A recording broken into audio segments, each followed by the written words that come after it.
If you've ever explored African history, then you've probably come across the name Muammar Gaddafi. But if you haven't, don't worry.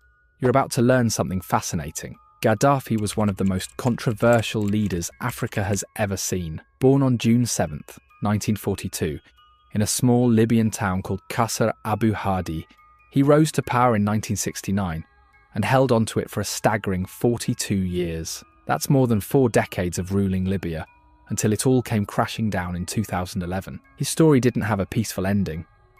On October 20th, 2011, after a fierce battle in his hometown of Sirte, Gaddafi was captured and killed. But why did it happen? What led to the downfall of a man who once held so much power? Some say it was because of his iron-fisted rule. Others believe there was more to the story, something bigger happening behind the scenes. When things took a turn for the worse, Gaddafi tried to escape. He and his loyal guards hid in a massive drainage pipe, hoping to evade capture. But their pursuers, the National Transitional Council fighters, weren't far behind. When they finally found him, gunfire erupted, marking the end of an era. But was his downfall just about dictatorship? Or was there something else at play? Why was Muammar Gaddafi really silenced? Many people believe it was because of the way he ruled Libya, but the truth runs much deeper. His downfall wasn't just about politics. It was about money, power, and control over Africa's future. Gaddafi had a bold vision. He wanted Africa to break free from the influence of Western currencies by introducing a single gold-backed currency called the gold dinar. If this plan had worked, it would have completely changed how African nations traded their resources. Countries in Europe, Asia, and the US would have had no choice but to buy African oil and minerals using this new currency. That would have shifted economic power toward Africa, something global superpowers weren't willing to let happen. Determined to turn his dream into reality, Gaddafi pushed this idea hard through the African Union, especially during his time as chairman in 2009. His plan wasn't just talk, he was actively working to make it happen. But as his influence grew, so did the resistance against him. When the uprising in Libya began, it wasn't just about removing a dictator, it was about eliminating a man who threatened the financial order of the world. Before his death in 2011, Gaddafi endured brutal treatment at the hands of opposition forces, and when the battle in Sirte came to a bloody end, so did his life.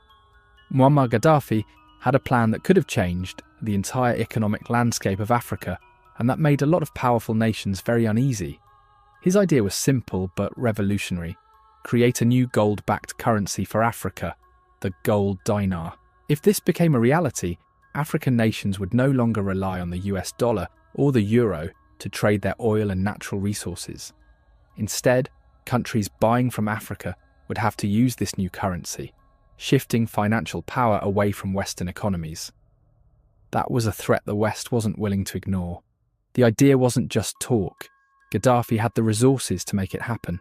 Libya's central bank reportedly held around 144 tons of gold, enough to kickstart this new financial system. He believed that once the gold dinar took hold, not just African nations, but also many Muslim countries would follow suit. This would have weakened the grip of Western powers over African economies and, in effect, ended modern-day colonial influence. This wasn't the first time a leader had challenged the global financial system and faced severe consequences. Saddam Hussein, the former president of Iraq, made a similar move when he decided to sell oil in euros instead of US dollars. That decision put him at odds with the United States, which saw it as a direct attack on its economic dominance. Many believe it was one of the reasons he was eventually removed from power. A shift like this could have triggered a new kind of financial conflict, a currency war. Throughout history, nations have fought not just with weapons but with money, using trade and currency manipulation as tools to maintain control. If Africa adopted the gold dinar, it could have sparked a financial battle between economic giants, shaking up markets in the West, the Middle East, and beyond. Muammar Gaddafi's dream of a united Africa with its own gold-backed currency wasn't just an idea, it was a ticking time bomb for Western powers. But how did they even find out about it? Behind the scenes, high-level officials in the US were already keeping an eye on Libya. One of President Barack Obama's senior advisors, Sidney Blumenthal, sent an email to then Secretary of State Hillary Clinton with alarming news. Libya was sitting on a massive stockpile of 143 tons of gold and an equal amount of silver. This wasn't just wealth. It was the foundation of Gaddafi's plan to introduce a new currency that could break Africa's dependence on the US dollar and the euro. By March 2011, as tensions in Libya escalated, these reserves were quietly moved toward the country's southwestern border, near Niger and Chad. But it wasn't just the US that was concerned. Across the Atlantic, French President Nicolas Sarkozy had his own reasons to worry. Sarkozy saw Libya as an opportunity, both politically and economically. Gaddafi's gold dinar plan wasn't just a threat to Western currencies, it was also a direct challenge to French influence over its former African colonies. For decades, many West African nations had used the CFA franc, a currency tied to France. If Gaddafi succeeded in replacing it with an African-controlled gold-backed currency, France's grip on these economies would weaken. That was something Sarkozy wasn't willing to let happen. But his ambitions didn't stop there. Controlling Libya's oil production, boosting France's military standing, and strengthening his political position at home were also on his list of priorities. With Libya in chaos, he saw an opportunity to strike. Meanwhile, in Washington, Clinton was also weighing the risks. If Africa established its own strong currency, it would mark the end of an era where Western nations dictated economic terms to the continent. The balance of power would shift, and global financial systems would be shaken. The leaked email discussing Libya's gold and silver reserves revealed just how high the stakes were. For African nations, Gaddafi's plan was a bold step toward economic independence. For the West, it was a dangerous move that needed to be stopped. If you are still watching this video, it means you like content like this.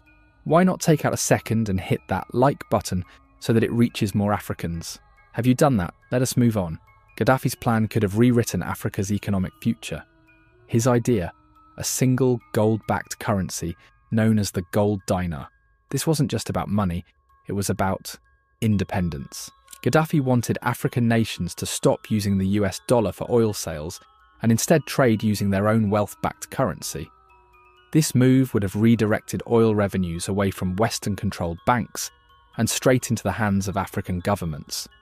Countries like Nigeria, Egypt, Tunisia, and Angola were already considering the switch. If this plan had succeeded, Africa would have taken a huge step toward financial freedom, breaking free from economic dependency on Western nations.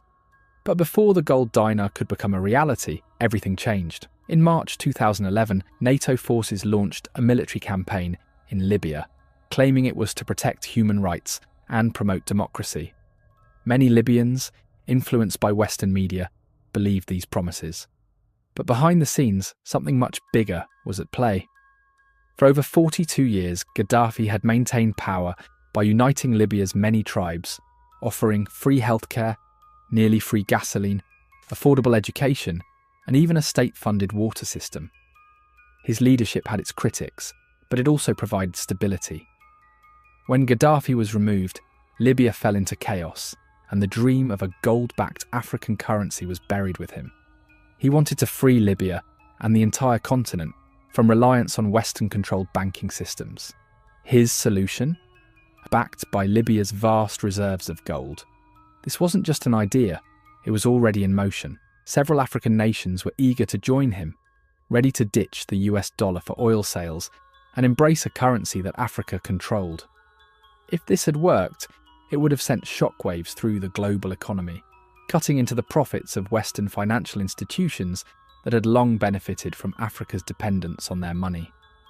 But before the dream could become a reality, Gaddafi's world unravelled. NATO forces, alongside Libyan rebels, launched a military campaign to remove him from power.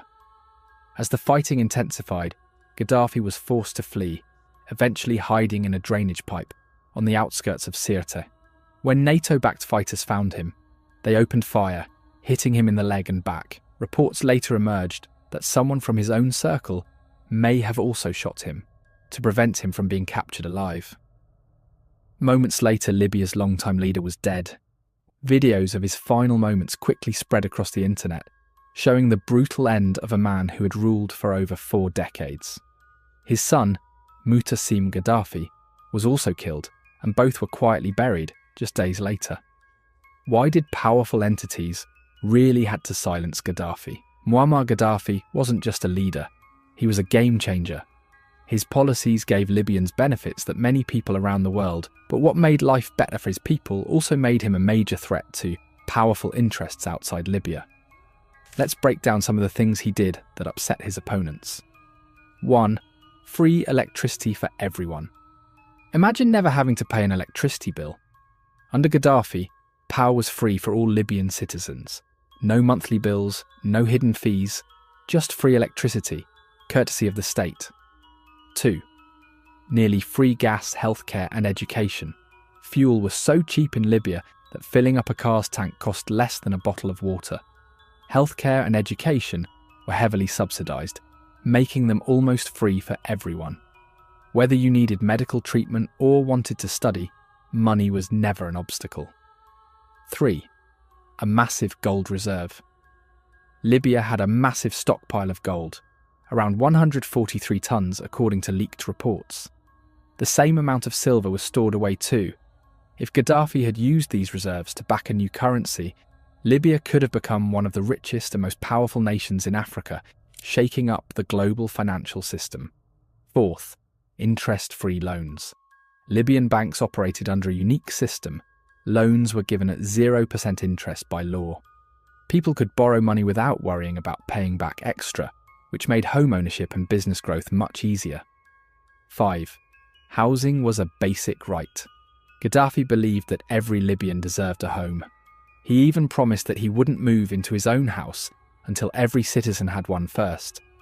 Owning a home wasn't seen as a luxury, it was considered a basic right. 6. Government support for newlyweds. Starting a family in Libya came with government benefits. Newly married couples received financial assistance to help them build a home and settle into their new life. These policies made life comfortable for Libyans, but they also put Gaddafi on a collision course with powerful global forces that didn't want to see an independent Libya rise. Muammar Gaddafi wasn't just a leader, he was a man with big ideas that made some people love him and others see him as a serious problem. His vision for Libya and Africa didn't sit well with powerful forces, both inside and outside his country. But what exactly made him such a target? One of Gaddafi's most ambitious projects was the Great Man-Made River, an enormous irrigation system designed to bring fresh water from deep underground aquifers to Libya's cities and farmlands. This was no small feat. It was the largest irrigation project in the world, entirely funded by Libya itself. No loans from the IMF, no foreign aid, just Libya investing in its own future. But when NATO forces launched their military campaign, they didn't just go after Gaddafi, they deliberately bombed the irrigation system, along with the factory that produced the pipes for it. The destruction left millions of Libyans without access to fresh water. If their goal was to free the Libyan people, why take away their water? Gaddafi's influence wasn't limited to Libya. His push for a new Africa-wide currency had the potential to shake up global economics, reducing Africa's dependence on Western financial institutions. He was vocal about breaking free from external control, and that made him a threat to those who benefited from Africa's economic dependence. Despite his flaws, many Libyans and Africans saw Gaddafi as a leader who genuinely wanted his people to prosper. He often appeared on television, answering questions directly from the public. Some viewed him as a dictator, while others saw him as a revolutionary who wanted to shift power away from the West and into the hands of Africans. For over 40 years, Muammar Gaddafi was at the centre of Libya's political landscape, shaping the country's policies and commanding a fierce loyalty among his supporters. He wasn't just a leader, he was a symbol of resistance against foreign influence, advocating for African unity and economic independence. Under his rule, Libya underwent massive transformations. In 1977, he introduced a new socialist model, claiming to give power to the people while still maintaining control over the military and key government structures. His leadership style sparked both admiration and criticism, but one thing was certain: He had a vision for Africa that didn't align with Western interests. Throughout history, African leaders who sought to free their nations from outside control often faced violent opposition. Patrice Lumumba in Congo, Sir Abubakar Tafawa Balewa in Nigeria, and Thomas Sankara in Burkina Faso all shared similar fates. Gaddafi's downfall seemed to follow the same pattern. Was it just another chapter in the long history of leaders who challenged global power structures? With Gaddafi gone, many questions remain. Did his dream of an independent African economy vanish with him? Was his removal truly for the benefit of the Libyan people, or was it a strategic move to maintain foreign control over Africa's resources? And more importantly, is there any leader today bold enough to pick up where he left off? If you enjoyed this video, hit that like button and don't forget to subscribe.